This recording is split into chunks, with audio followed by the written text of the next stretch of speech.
जो बड़े प्रोजेक्ट्स आप करते हैं, अब जैसा कि अब इंडिया का अगर commercial, I will not be surprise कि 1-2 साल में हॉलीवुड कोई मूवी ना बना दे स्पेस में जाके शूट करके, शाहरुख खान या जाकर private commercial. It will give it a huge boom. और उससे ये होगा कि दूसरे इंडस्ट्रीज के लिए इट विल गिव ए, क्या कहना चाहिए, रिपल इफेक्ट होगा कि अब अगर आप बहुत सारे स्पेस में रॉकेट से जा रहे हैं। और you must also realise rocket is a missile. अगर मिसाइल सीधा ऊपर जा रही है तो वो रॉकेट है, अगर वो ऐसा जा रही है तो इट इज अ मिसाइल। सो तो जितना आप रॉकेट टेक्नोलॉजी इंप्रूव करें, आपकी उतनी मिसाइल टेक्नोलॉजी भी इंप्रूव होते जाएगी। And India is still in the top 3-4 countries when it comes to missile technology. और सब मूविंग ऑन, आपने एक बात आज पाकिस्तान के बारे में एक आर्टिकल अपना वीडियो किया। In Pakistan there is not an inch of territory जो टेररिस्ट कह सकें कि ये हमारी है।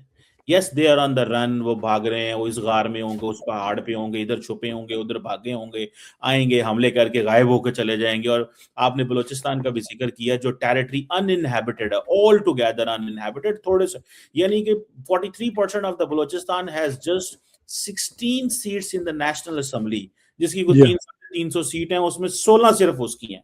इतनी सी पॉपुलेशन है वहां पे 10,000 वोट वाला भी मेंबर नेशनल असेंबली या प्रोविंशियल बन जाता है, 10,000 वोट अगर लेके। जबकि पंजाब में आपको you need to get at least 1.5-2 lakh vote लेना पड़ता है। मतलब जस्ट मैं आपको बता रहा हूँ।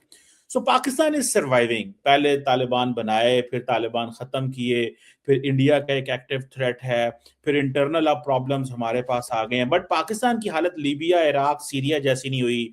फाइनेंशियल शॉक से भी बाहर निकल आता है। ग्रेट पार मतलब रीजन में इंडिया की डोमिनेंस भी नहीं करने दी आज तक।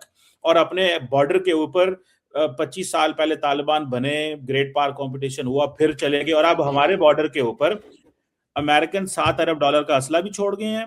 वो तालिबान भी वहीं पे हैं, वो दहशतगर्द भी वहीं हैं। नेटो हाथ साफ करके चला गया, भाई हमसे ये काम नहीं होगा, अब तुम जानो, पाकिस्तान जाने और हम जाने। ये मेरा व्यू है कि आपकी domestic governance is not on par. Yes, इसमें कोई शक की बात नहीं है।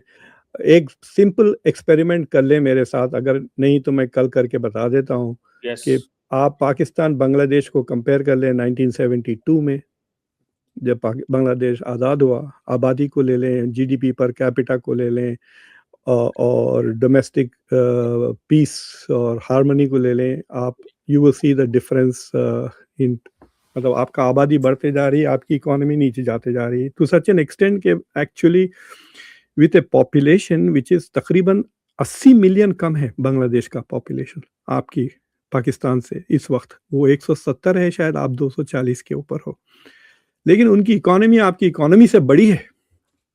You know, their GDP is nearly $100 billion more than Pakistan. इसमें कोई शक की बात नहीं है। I mean, people cannot deny that there is better governance in Bangladesh than in Pakistan. That is why they are growing faster and they are better off.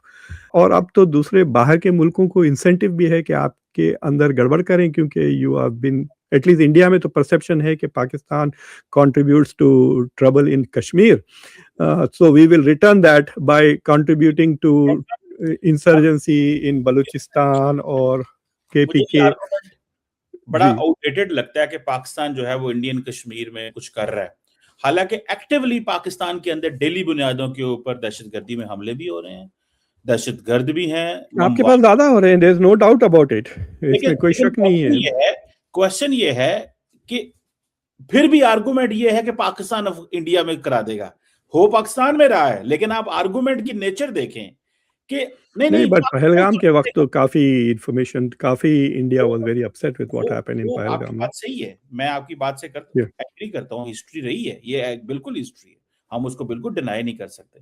लेकिन आप interesting देखें कि पाकिस्तान में एक्टिवली रोजाना बंदे मारे जा रहे हैं, लेकिन आर्गुमेंट ये पाकिस्तान वहां करवा देगा। और वहां पे कब होता है? कुछ 6 महीने बाद, 2 साल बाद, 4 साल बाद एक वाकया, लेकिन पाकिस्तान करवा देगा, लेकिन हो पाकिस्तान में डेली रहा है। What do you make of doctor साहब, ये ईरान क्या गलती कर बैठा है? और मैं तो ये समझता हूं कि जो अमेरिका ने ईरान ने गलती की है कि अब ट्रंप अपनी सुपर पावर स्टेटस बरकरार रखने के लिए वो तो अब करता रहेगा जो कर रहा है, और ईरान जो है वो एक मगरमच्छ को, इतनी बड़ी पावर को छेड़ बैठा है। क्या देखते हैं आप इसको, कैसे कहेंगे? What do you make of that? It is like saying कि भाई मैं आपके घर आया, आपका घर जला दिया, आपकी मोटरसाइकिल जला दी, आपकी कार जला दी, आपके खेतों में आग लगा दी, वगैरह वगैरह, और आपने मेरे मुंह पे थूक दिया